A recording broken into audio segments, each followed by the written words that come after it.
Sino ba nag-iwan ng pagkain dito kagabi? Napakabaho na nga ng sakyan natin, mas mabaho pa lalo. Kaya si sibuyas, iniwan mo dito magdamag. Ano na lang magiging amoy ng sakyan natin? Napakahirap magtanggal lang ng amoy ng sakyan. Nag-iwan pa kayo ng gulay dito. Bakit ba binabili mo to? Bakit tagal mo?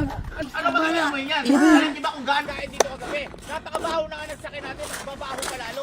Kaya si sibuyas, baho ng sakyan. Tapos...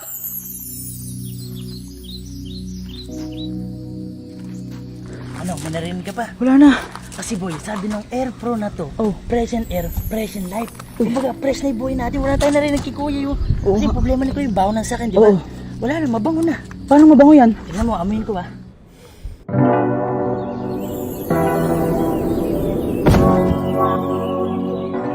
O, di ba?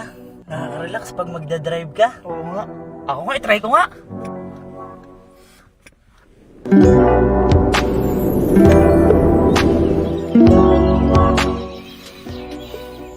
Nakaka-relax nga.